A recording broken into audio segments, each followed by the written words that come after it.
Assalamualaikum warahmatullahi wabarakatuh. Izinkan saya memperkenalkan diri. Nama saya Intania Zarha dengan NIM 253700124 dengan Prodi Pendidikan Ilmu Pengetahuan Sosial, Fakultas Ilmu Sosial. Saya ingin menjelaskan materi konsep-konsep esensial dalam geografi. Ada 9 bagian. Yang pertama, lokasi.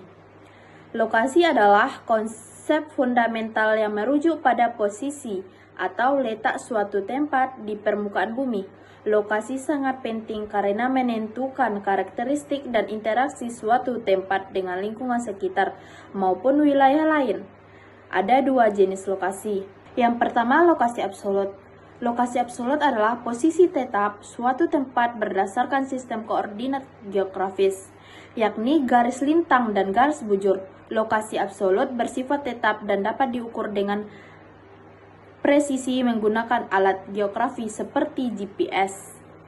Yang kedua, lokasi relatif.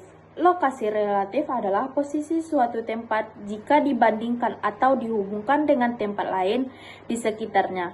Lokasi relatif ini bersifat dinamis dan berubah sesuai konteks dan kondisi lingkungan sekitar.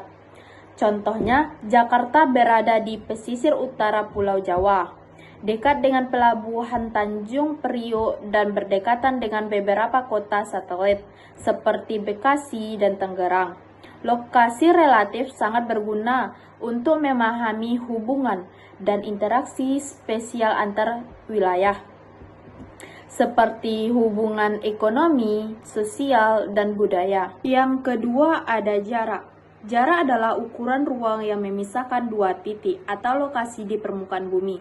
Jarak memengaruhi tingkat interaksi, mobilitas, dan hubungan antar wilayah. Ada 2 jenis jarak utama.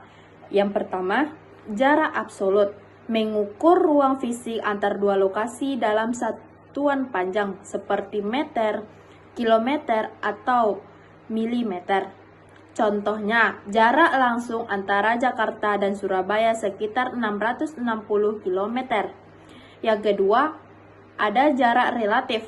Jarak relatif mempertimbangkan faktor-faktor seperti waktu, tempuh, biaya, transportasi, dan hambatan medan, sehingga jarak ini bersifat relatif dan bisa berbeda meskipun jarak absolutnya sama.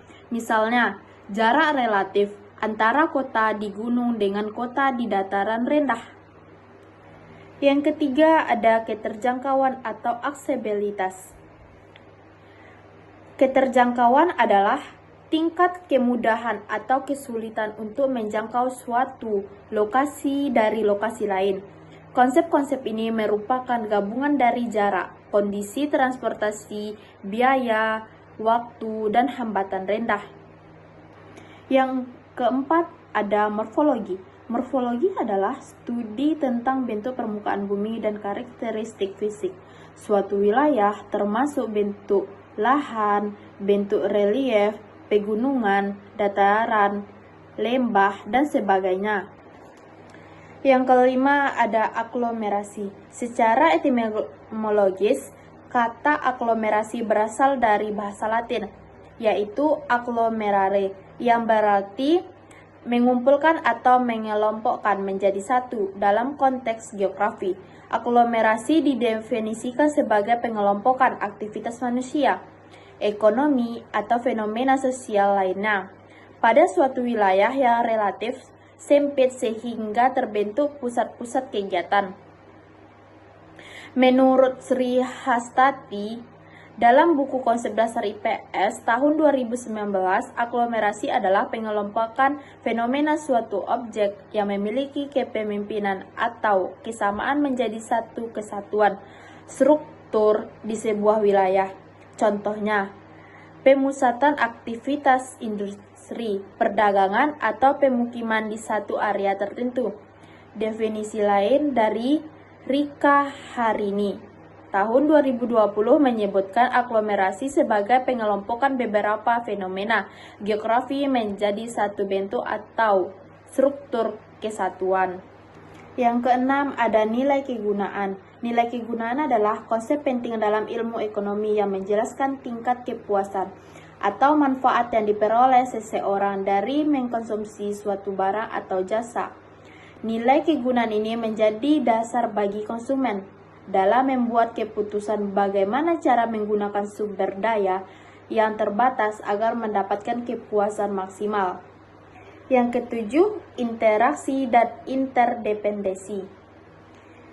Pengertian interaksi adalah hubungan timbal balik antara dua pihak atau lebih yang melibatkan komunikasi, tindakan, dan respon dalam konteks sosial. Interaksi terjadi ketika individu atau kelompok berhubungan secara langsung maupun tidak langsung, saling bertukar ide, informasi, dan tindakan yang dapat memengaruhi perilaku masing-masing.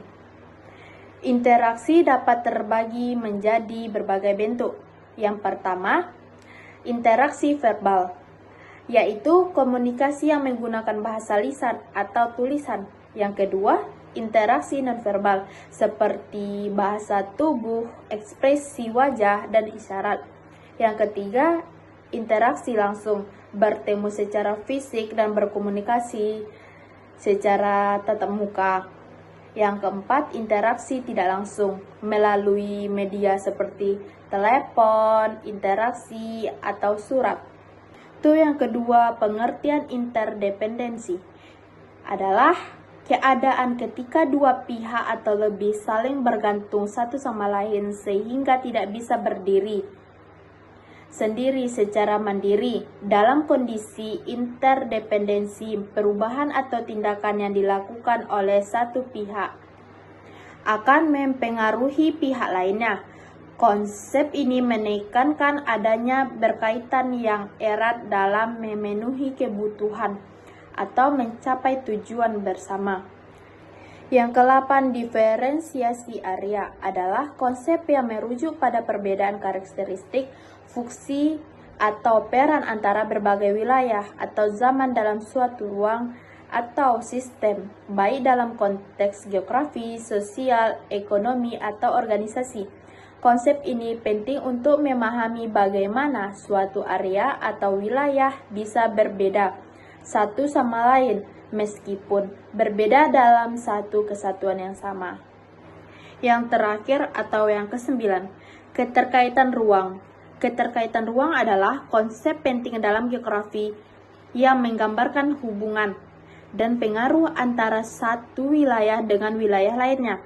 Konsep ini menunjukkan bahwa fenomena atau kejadian yang terjadi di suatu tempat tidak berdiri sendiri, melainkan sering berhubungan dan mempengaruhi antar ruang atau wilayah. Dalam hal ini, keberadaan dan perkembangan suatu wilayah bisa sangat dipengaruhi oleh kondisi atau yang ada di wilayah lain.